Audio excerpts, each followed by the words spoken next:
Brazing करण्यासाठी सगळ्यात महत्त्वाचं म्हणजे आपल्याला काय काय लागणार, एलपीजी ब्युटेन गॅस लागणार, बरोबर, टॉर्च लागणार, परत लायटर लागणार, अजून काय लागणार, आता ब्रेझिंग रॉड लागणार महत्त्वाचं म्हणजे, बरोबर. आणि दुसरी गोष्ट काय, पत्रा लागणार, कारण की बॉडी डॅमेज होऊ नये फ्रीजचे म्हणून. समजलं. आता हे बघा, हे टॉर्च ह्या एलपीजी ब्युटेन गॅसला कसं जोडायचे, हे बघा, ह्याचा जो हा खाचा दिलेला आहे का, स्लॉट दिलेला आहे का, ह्या खाच्यामध्ये आपल्याला पहिला मॅच करून घ्यायचं आहे. ठीक आहे. हे बघा, पहिला काय करायचंय, मॅच करायचंय. मॅच केल्यानंतर काय करायचंय, ह्याला जोरात वरच्या टॉर्चला काय करायचंय, जोरात प्रेस करायचंय, बरोबर. जोरात प्रेस आतमध्ये दाबल्यानंतर हे सगळे व्यवस्थित चिटकल्यानंतर आपल्याला फक्त थोडं फिरवायचं आहे, क्लॉकवाईज. ठीक आहे. ह्याला फक्त क्लॉकवाईज थोडं फिरवलं, आता काय झालं, हे लॉक झालं. ठीक आहे. आता ह्याला आपल्याला गॅस ऑन करण्यासाठी काय करावं लागेल, ह्या हँडलला थोडं फिरवावं लागेल, हे अँटी क्लॉकवाईज फिरवावं लागेल. ठीक आहे. हे बघा, आता काय व्हायला लागलंय, गॅस बाहेर यायला लागेल. आता सगळ्यात महत्त्वाचं म्हणजे ब्रेझिंग करताना काय काळजी घ्यायची, हे बघा, जर तुम्ही आता ब्रेझिंग करताय, बरोबर, ह्याला ब्रेझिंग, आता हे टीन माझ्या हातला संपत आलेलं आहे, पण तुम्ही जे टीन देणार आहे मी तुम्हाला, ते कसे सगळे भरलेले आहेत. एक म्हणजे तुम्ही आता पेटवताय, बरोबर, पेटवताना हे बघा, असं दुसऱ्या तोंडासमोर धरून पेटवू नका, नाही त्याची केस जाळून टाकचाल. ठीक आहे. हे लक्षात ठेवा कधी. ठीक आहे. आता सगळे इथे एकतर आपली गर्दी होणार आहे. ठीक आहे. हा, त्यासाठी समोर कोण नसायला पाहिजे. तुम्हाला जर आता हे टॉर्च ऑन करायचे तर काय करायचं, पहिल्यांदा हे बघा, हे टॉर्च पकडायची कशी. ठीक आहे. टॉर्च नेहमी हे डाव्या हाताने पकडायची. ठीक आहे. काय, जेणेकरून तुम्ही ब्रेझिंग रॉड व्यवस्थित उजव्या हाताने फिरवू शकता. आणि कधीही तुम्ही ब्रेझिंग करताना असं नाही करायचं की इथं ठेवायचं आहे आणि पाईप त्यानुसार ऍडजस्ट करून तुम्ही असं करू नका. ठीक आहे. कारण की कस्टमरच्या घरी असा चान्स हातातून एकदा मिळेल तुम्हाला की टॉर्च एका जागी ठेवून तुम्हाला पाईपला गरम करता येईल. त्यासाठी तुम्हाला काय करावं लागेल, नेहमी हातातच पकडावं लागेल. आता सगळ्यात महत्वाचं म्हणजे बघा, आपल्याला काय करायचं, हा पत्रा समोर लावायचा. पत्रा समोर का लावायचा आपल्याला, बरोबर आहे, जर फ्रीजची बॉडी असेल, वायर असेल, त्याला काय डॅमेज होऊ नये म्हणून हे पत्रा गरजेचं आहे. दुसरी गोष्ट काय आहे, अजून दुसरा फायदा आपल्याला काय होणार, ह्या पाईपला हीट पाठीमागून पण भेटणार, म्हणजे हा पाईप काय होईल, लवकर गरम होईल. ठीक आहे. त्यासाठी हे पत्रा लावणं गरजेचं आहे. त्याचे दोन फायदे होतात. पेटवताना एकदम सावकाश आणि काळजीपूर्वक पेटवा. ठीक आहे. कोणाकडे तोंड करून पेटवू नका. आता ह्याला बघा, ऑन करताना फक्त नॉर्मल ऑन करा, नॉर्मल ऑन करा आणि काय करा, लाईटर चालू करा. हे बघा. ठीक आहे. आता हे संपत आलं म्हणून ठीक आहे, लगेच हे फ्लेम छोटी झाली.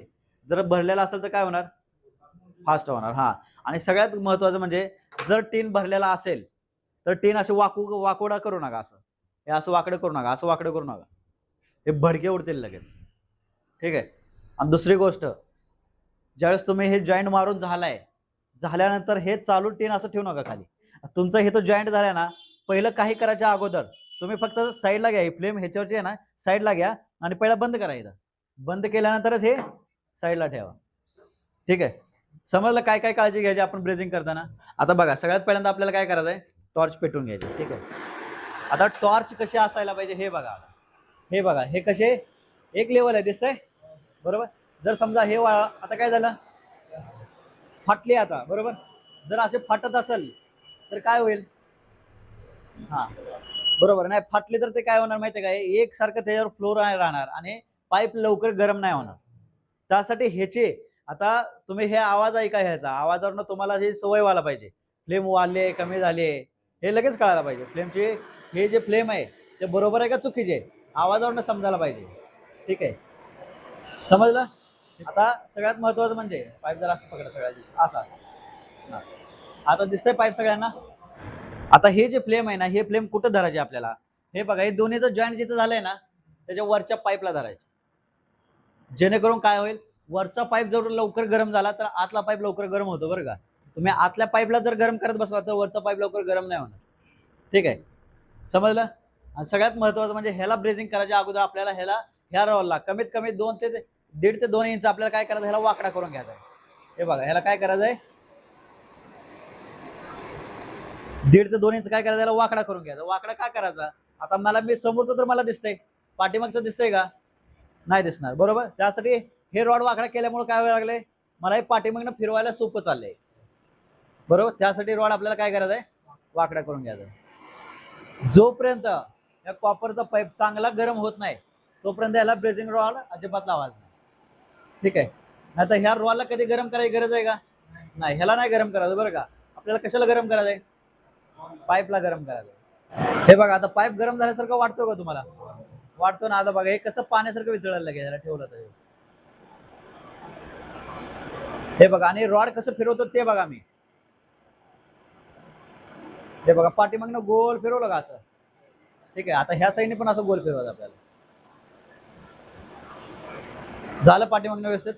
नंतर हे जे ह्याला स्लॉट झालेलं आहे त्याच्यावर पण मटेरियल सोडायचं आपल्याला.